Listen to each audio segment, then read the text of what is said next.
The celestial concourse drifted like a jeweled continent above the blue giant, its vast rings threaded with light, sound, and the constant murmur of 100 species breathing, clicking, humming. Delegations arrived in spectacle, banners unfurling, escorts gleaming, voices amplified by tradition. Then the human shuttle docked. No music followed. No colors flared.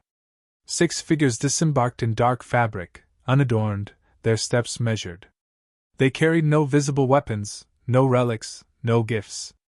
They moved as if the space already belonged to them, not through arrogance, but certainty, and the chamber noticed the quiet immediately with collective curiosity, unease, calculation, beginning. Elias Wren walked at the center, hands clasped behind his back, eyes forward. At 47, lines traced his face, not from age, but restraint. He catalogued reactions without turning his head, frilled diplomats stiffening, crystalline minds refracting light faster, predators masking interest with indifference. Above, the vaulted ceiling projected star maps and imperial victories, reminders of who ruled here. Elias felt no intimidation. He remembered hospitals turned to ash, evacuation corridors collapsing, names spoken once then silenced. Memory anchored him. Today, memory would speak carefully, precisely, and without mercy to the listening galaxy, awaiting consequence, judgment, reckoning, balance, truth. Across the central dais stood High Executor Veilcor, tall even by imperial standards, his layered armor catching starlight. His species prized dominance through order, and he embodied it effortlessly. When he spoke, translation fields bent to his cadence, smoothing authority into every ear. "Proceed," Veilcor said, after ceremonial matters concluded, his gaze briefly touching the humans like an afterthought. "The Empire acknowledges the presence of Earth's representatives." Polite, distant, dismissive. The chamber expected gratitude. Elias inclined his head, either bow nor challenge, and stepped forward onto the illuminated floor, measured, steady, composed, attentive, unflinching, deliberate, ready, waiting, listening, prepared, present. Elias requested the floor. The formal tone, the correct phrasing, surprised several delegates. Veilcor paused, then gestured assent, curiosity outweighing caution. Elias began by reciting the Empire's own pacification report, dates, coordinates, justifications delivered verbatim. The chamber relaxed as recognition spread. This was familiar language, comfortable and controlled. Records scrolled overhead, confirming his words. He did not embellish. He did not accuse. He simply mirrored their history back to them, perfectly. Confidence returned to imperial posture. Let the humans speak, it seemed. Let him understand the order of things as written, approved, archived, sanitized, justified, finalized, unquestioned, repeated, accepted, recorded. Veilcor watched, satisfied, until Elias stopped. Silence stretched longer than protocol allowed. "Executor," Elias said, voice even.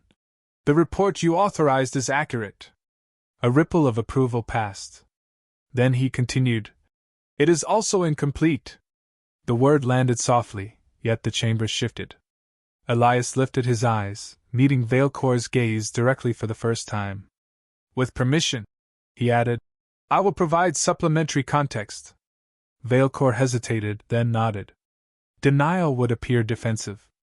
The Empire prided itself on transparency publicly, formally, historically, rhetorically, strategically, ceremonially, outwardly, impeccably, regulated, observed, balanced, measured, cautious, composed, neutral, deliberate, reserved, patient, attentive, controlled, waiting, still. Context arrived as data streams, not images of fire or screams, but schedules, delays, unanswered transmissions. Elias described evacuation windows requested, acknowledged, then ignored. He named corridors cleared, then struck. He did not raise his voice. He did not pause for sympathy.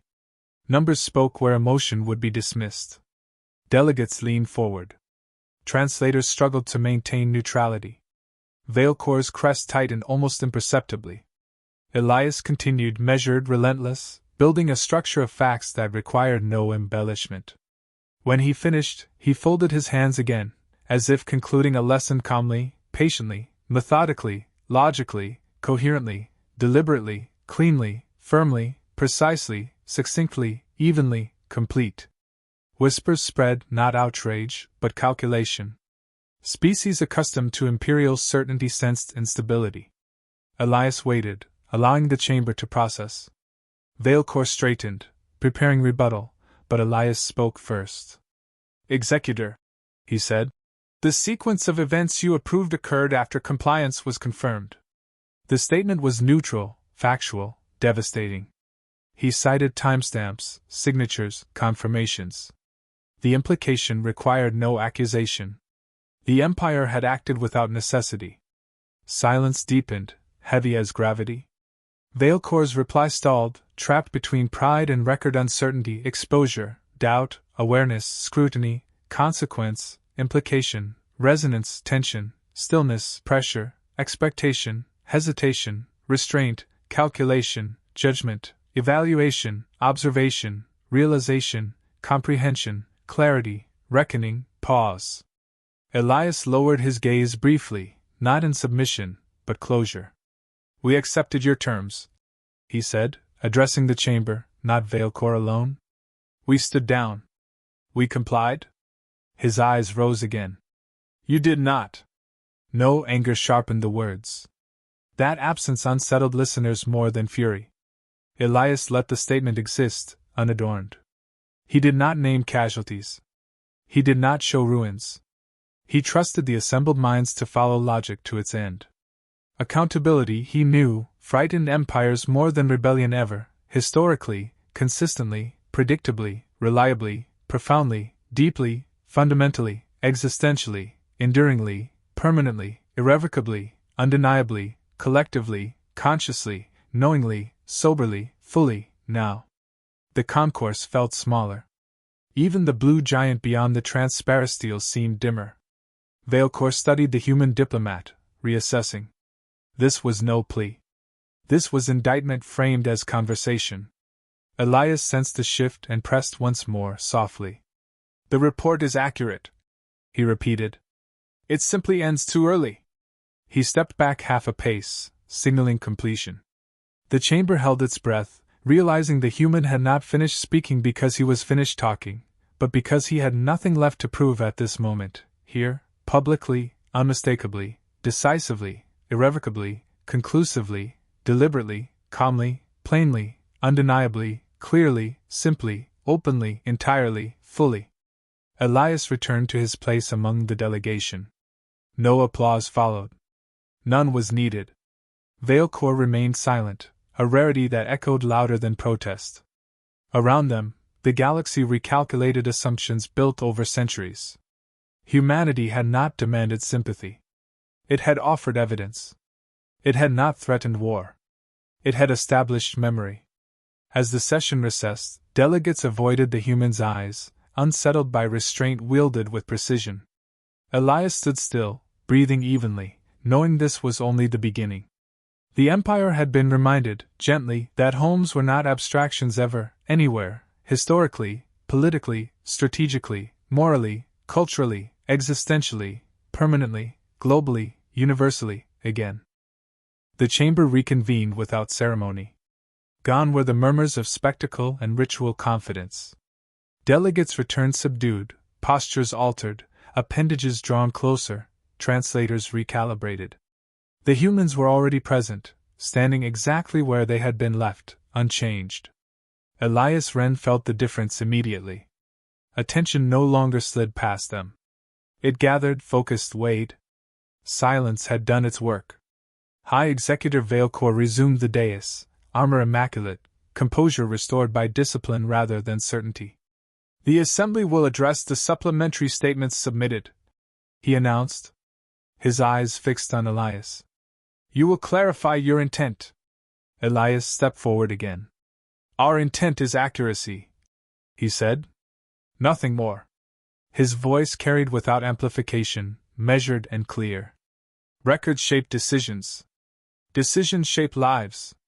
When records end early, consequences follow." Veilcore inclined his head slightly. "You imply deception?" I imply omission, Elias replied. The distinction matters. A murmur rippled. Several delegates adjusted data feeds, comparing the human submission against archived Imperial logs. Elias waited, letting verification replace persuasion. When Veilcor spoke again, it was sharper. Your people were present in a restricted zone. The Empire acted under the pacification doctrine. Risk was assessed. By whom? Elias asked. Veilcor's mandibles tightened. By me. Then let us examine that assessment, Elias said. He gestured. New data unfolded above the floor, communication stamped with Imperial encryption. This is a confirmation receipt. It acknowledges civilian classification. Timestamp 3 hours before the strike. The chamber stilled. Veilcor did not deny it. Civilian status does not negate strategic risk, he said. Proximity creates exposure. Exposure to what? Elias asked calmly. Veilcor paused. Potential escalation. Elias nodded once. Humanity requested evacuation corridors. You approved them. He highlighted another file. Then you closed them. They were compromised. Veilcor snapped. By whom? Silence answered. Elias did not press. He let the unanswered question hang, heavy and precise. You evaluated risk, he continued, after compliance, after disarmament, after withdrawal. He met Veilcor's gaze. You chose finality. A delegate from the Thal Collective spoke, voice chiming through harmonics. Executor, the data suggests redundancy in force application. Veilcor turned sharply. The Empire does not apologize for maintaining order. Elias shifted his attention to the collective. We are not asking for apology, he said. We are establishing sequence. He turned back to the chamber. Order implies intention. Intention implies responsibility. Another voice cut in, metallic and clipped. Why delay response? A Carrion observer demanded. If wronged, why wait? Elias accepted the question. Because reaction reveals emotion, he said. Preparation reveals resolve. He gestured subtly, and a projection displayed human timelines, not weapons, but infrastructure growth, trade routes, defensive arrays quietly built. We studied your systems. Your doctrines. Your habits. Veilcor laughed, short and dismissive. You suggest deterrence? I suggest comprehension, Elias replied. We wanted to know whether this was error or policy. And? Veilcor asked. And now we do. The chamber reacted unevenly. Some recoiled. Others leaned closer. Elias continued, tone unchanged. You call it pacification. We call it erasure. The difference is not emotional. It is functional. Veilcor struck the dais with one armored limb. Enough. You stand here because we allow it. Yes, Elias agreed. And we stand here unarmed because we choose to. He paused. That choice is not permanent. A sharp intake of breath echoed. Elias did not capitalize on it. He simply resumed. We are not presenting an ultimatum. We are correcting a record. He looked toward the assembled species. If such omissions persist, the pattern will repeat. Today it was us. Tomorrow, someone else. The Thal delegate spoke again, quieter. Executor, acknowledgement would stabilize relations. Veilcor's gaze swept the chamber, noting the shift. Authority rested not only on power, but consensus, and consensus was thinning. What does humanity seek? He demanded.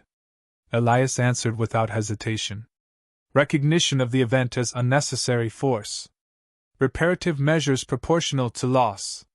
Revision of engagement protocols. He folded his hands. An assurance this does not happen again. You presume leverage, Veilcor said. Elias nodded. We presume memory. Silence followed, deeper than before. The chamber had moved beyond debate into reckoning. Veilcor straightened slowly, recalculating. You accuse the Empire of excess, he said. Yet you threaten consequence. I describe outcome, Elias corrected. Threats require intent to harm. We intend to prevent. The distinction unsettled more than accusation. Elias sensed it and stepped back, signaling completion once more. We will submit our findings to the Assembly. Independently verified. He inclined his head. You may respond in time. As recess was called, delegates rose without conversation. Lines of certainty had fractured. Elias returned to his delegation, pulse steady. He had not raised his voice. He had not displayed grief. He had done something more dangerous. He had made denial impractical. Behind him, High Executive Veilcore remained standing alone on the dais, staring at records that no longer obeyed him. The Empire had not been challenged by force. It had been confronted by sequence, and sequence could not be silenced. The Assembly reconvened under altered gravity. Not physical, but political. Delegates moved carefully now, conscious that every gesture carried implication. The humans stood unchanged, still, attentive. Elias Wren sensed anticipation sharpened by unease. The record had been corrected. Now the consequences would be weighed. High Executive Veilcore addressed the chamber with practiced control. The Empire acknowledges receipt of the human submission, he said. We will assess implications. The phrasing implied delay, dilution, deflection. Elias stepped forward before that could settle. Assessment has already occurred, he said quietly. What remains is interpretation. Veilcore's gaze hardened. You mistake patience for concession. No, Elias replied. I mistake repetition for policy. A ripple of reaction followed. Elias continued without pause. After the strike, we withdrew from interstellar engagement. You categorize this as retreat. He lifted a hand, and projections filled the air again, different from before. It was not. Streams of data unfolded, economic graphs, ship registries, infrastructure schematics. No weapons displays. No threats. Evidence of growth executed in silence. Human trade nodes multiplying. Defensive platforms embedded within asteroid belts. Communication relays hardened, redundant, autonomous. A delegate from the YRR consortium leaned forward. These expansions occurred without notification. Yes, Elias said. So did the strike. Veilcore interrupted sharply. You prepared for war. Elias turned to him. We prepared for survival. His voice remained level. Those are not equivalent. He gestured again. The display shifted to imperial movement patterns, fleet rotations, response times. Nothing classified. All derived from open observation. You rely on intimidation, Elias said. Predictability follows. Veilcore's composure cracked briefly. You monitored us. We learned, Elias answered. As any species does when it is wounded and ignored. Silence stretched. The implication settled. Humanity had not been idle. It had been watching. A Carrion envoy spoke, voice edged with disbelief. You could have struck. Yes, Elias said. And you would not be seated here. Veilcore's mandibles flared. That is a threat. It is a boundary, Elias replied. Threats require escalation. We have avoided that deliberately. He stepped closer to the center of the chamber, grounding the moment. We chose restraint because retaliation without comprehension leads to extinction. Yours or ours. His eyes moved across the delegates. We refused to become what harmed us. The words carried weight because they were not dramatic. They were practical. Veilcore recovered enough to counter. Restraint does not erase vulnerability. You remain outmatched. Elias nodded once. In raw tonnage, yes. He allowed a pause. In resolve, no. The chamber absorbed that distinction. Elias continued. Your doctrine assumes fear ensures compliance. It does, temporarily. But memory ensures adaptation. He gestured again, and the projection revealed human defensive simulations, not attacks, layered shields, evacuation optimization, survival models. We built to endure first contact with annihilation. A Thal delegate spoke softly. You anticipated repetition. We anticipated probability, Elias replied. Veilcor's voice sharpened. You present yourselves as moral arbiters. No, Elias said. We present ourselves as participants who remember. That word landed heavily. Memory. Not vengeance. Not ambition. Memory as continuity. As warning. Elias turned slightly, addressing the chamber at large. We are not demanding surrender. We are demanding acknowledgement. His gaze returned to Veilcor. The distinction matters. Veilcor hesitated, a rare fracture. And if the Empire refuses? Elias did not answer immediately. He allowed the silence to do the work. When he spoke, it was measured. Then the record remains. Others will read it. Others will prepare. A murmur spread. Smaller powers exchanged glances. The calculus of obedience began to shift. Veilcor sensed it and pressed back. You presume influence beyond your reach. Elias met his gaze steadily. Influence follows example. You taught the galaxy that destruction requires no justification. We are teaching it that memory outlasts force. The chamber grew still. Veilcor searched for a response that did not concede ground or ignite conflict. None presented itself cleanly. Elias concluded, voice unchanged. We are not here to rewrite your history. We are here to add ours. He straightened. And to ensure it is not erased. He stepped back, signaling finality. The moment held. Then, unexpectedly, the Thal delegate inclined its head toward the human delegation. Not agreement. Recognition. Veilcor noticed. So did everyone else. For the first time in centuries, the Empire faced a variable it could not intimidate into silence. Humanity had not arrived with fleets. It had arrived with sequence, patience, and a refusal to forget. As the session recessed, Elias exhaled slowly. The balance had shifted. Not toward war. Toward uncertainty. And uncertainty, he knew, was where empires began to listen. The final session convened without grandeur. No banners rotated. No ceremonial tones announced authority. The celestial concourse felt stripped of illusion, its immense scale now an exposed skeleton rather than a throne. Delegates gathered in silence, each aware that whatever followed would not be reversed. High Executive Veilcor stood alone at the dais. Not elevated, not armored by confidence, but upright through discipline. When he spoke, the chamber listened, not out of reverence, but anticipation. The Assembly has reviewed the human submission, he said. Deliberation has occurred. Elias Wren stepped forward only when invited. His posture remained unchanged, yet the room now leaned toward him rather than away. Deliberation implies outcome, he said evenly. Veilcor regarded him. You have disrupted precedent. Precedent disrupted us first, Elias replied. We adapted.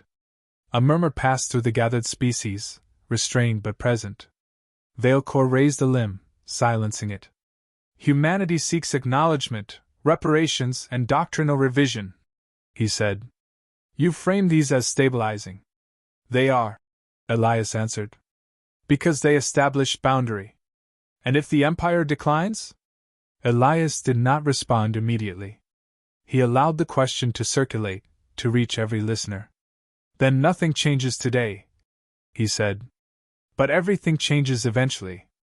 Veilcor's eyes narrowed. You speak as though time favors you.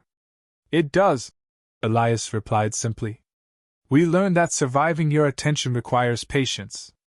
The Thal delegate spoke, voice resonant and calm. Executor, refusal risks fracture. Others will not ignore this record. Veilcor turned toward the speaker. The Empire does not bend to pressure. Pressure is irrelevant, Elias said. Continuity is. The word settled differently now. Not accusation. Forecast. Veilcor exhaled slowly, the first visible sign of strain.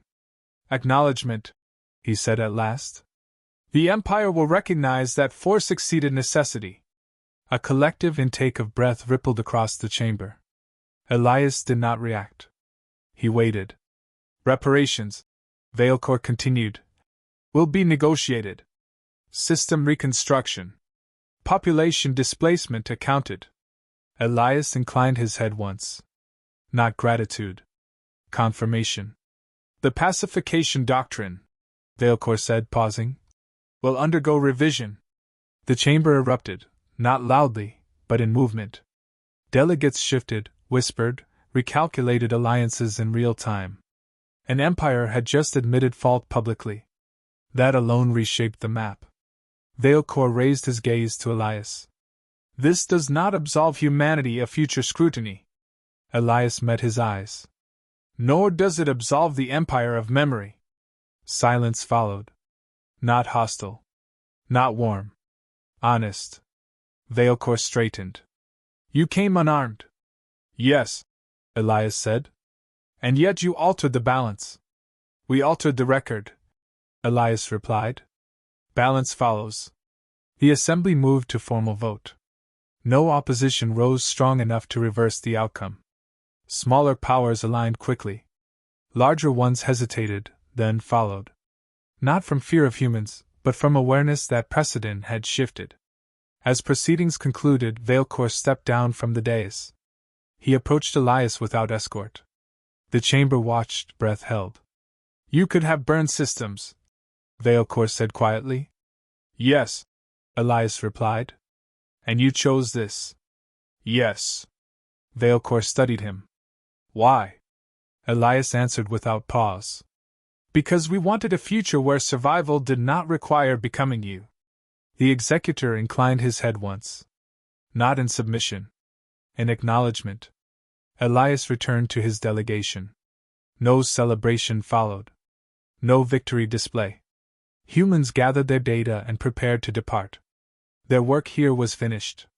As they walked toward the docking corridor, Elias paused briefly, looking back at the chamber. Species conversed openly now, some animated, others unsettled. The galaxy was recalibrating, and recalibration was never comfortable. A junior delegate whispered behind him. They listened. They had to, Elias said. We spoke clearly. The shuttle launched without escort. No threats followed. No applause either. Earth's representatives vanished into the starfield as quietly as they had arrived. Behind them, the Galactic Empire began the slow process of adjusting to a reality it could no longer erase.